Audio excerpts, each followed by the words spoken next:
Saudara, ibadah Jumat Agung di Paroki Santo Agustinus Fatubenau, Belu, Nusa Tenggara Timur diwarnai prosesi jalan salib mengelilingi kota Tambua. Proses ini dimaknai sebagai Yesus yang wafat di kayu salib demi menyelamatkan dosa manusia. Ibadat jalan salib dimotori oleh orang muda Katolik atau OMK dari Paroki Fatubenau di Belu, Nusa Tenggara Timur. Umat yang mengikuti 14 perhentian kisah sengsara Yesus Kristus ini membawa salib yang dibuat dari berbagai bahan bekas. Memanfaatkan barang bekas menjadi salib dilakukan agar menyadarkan masyarakat untuk bisa memanfaatkan barang bekas atau limbah sampah menjadi barang yang bermanfaat.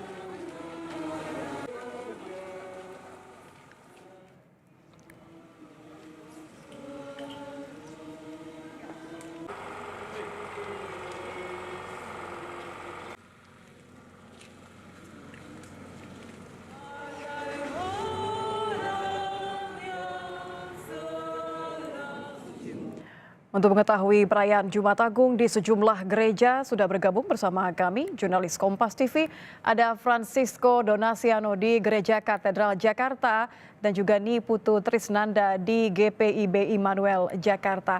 Saya akan ke Sisko terlebih dahulu. Selamat petang Sisko, bagaimana suasana perayaan Jumat Agung di Gereja Katedral? Berjalan secara kusuk, Nitya dan juga saudara, kalau bisa kami gambarkan saat ini untuk umat Katolik sedang melakukan penghormatan salib, di mana Romo ataupun juga pastor ini mengarak patung salib Yesus sambil dibuka kain ungu yang selama ini ataupun juga menyelubungi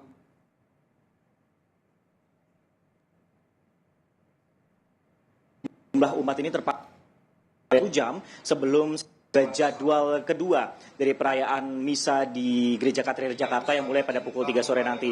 Nah, ada 3 sesi kemudian terbagi, tadi sudah di jam 12, ada yang pada hari ini atau tepatnya kami melaporkan pada pukul 3 dan nantinya pada pukul 6 sore. Ini berlangsung secara hybrid ataupun juga dapat dihadiri umat untuk datang secara langsung. Setidaknya kapasitas yang bisa didatangi oleh umat kemudian yang akan beribadah ataupun melaksanakan misa Jumat Agung pada hari menampung 2.700 orang, mulai dari 800 di area dalam dan untuk di luar mulai dari Plaza Maria ataupun tenda seperti tempat kami melaporkan ini bisa menampung sehingga dengan total hingga 2.700. Nah, untuk tema sendiri kemudian yang diangkat dalam perayaan Paskah kali ini adalah solidaritas dan juga subsidiaritas. Inilah kemudian yang memang relevan ataupun juga sesuai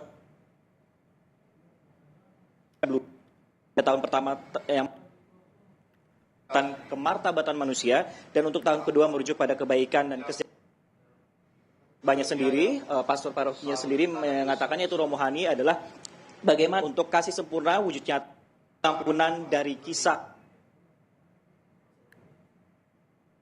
Nah, sejalan dengan tema juga kalau kita lihat Nitya dan juga saudara, ini juga cukup menarik selain dalam tema dalam khotbah atau homili untuk di seputar ataupun juga di area hanya ini menyangkut tema cinta.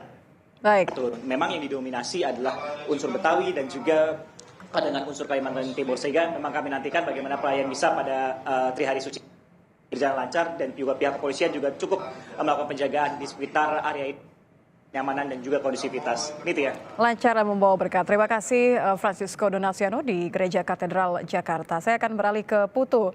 Ini Putu Trisnanda di GPIB Immanuel Jakarta. Putu, kalau pantauan Anda seperti apa perayaan Jumat Agung di GPIB Immanuel? Ada berapa sesi pelaksanaan Jumat Agung di Immanuel?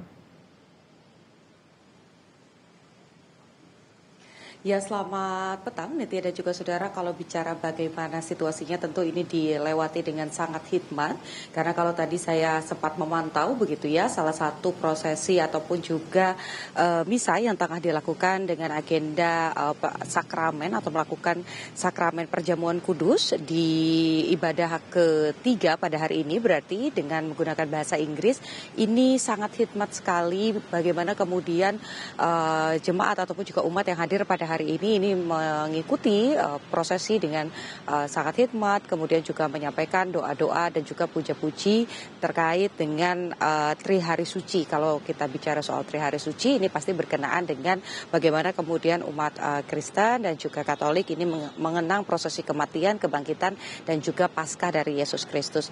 Tetapi kalau kita bicara soal berapa jumlahnya, pada hari ini sendiri Gereja Immanuel ini menggelar kurang lebih ada 4 misa. Yang pertama tadi sudah dilakukan pada pukul 6 pagi dengan menggunakan bahasa Indonesia, kemudian pada pukul 9 pagi juga menggunakan bahasa Indonesia, dan sekarang yang sedang berlangsung dengan bahasa Inggris ini digelar pada pukul 4 tadi dimulai jam 16.00 waktu Indonesia bagian Barat, dan satu lagi ini nanti akan digelar pada malam hari, yakni pada jam 9 malam nanti. Maksud kami pada pukul 18.00 waktu Indonesia bagian Barat atau pukul 6 sore nanti.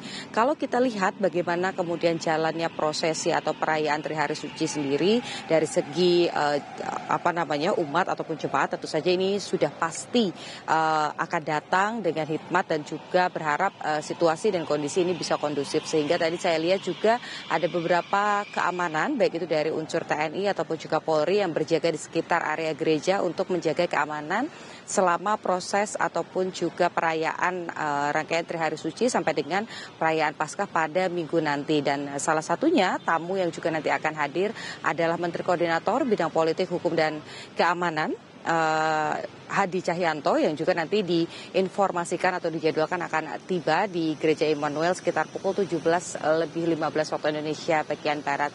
Nitya. Terima kasih jurnalis Kompas TV ini Putu Trisnanda. Sebelumnya ada Francisco Donasiano. Terima kasih rekan-rekan.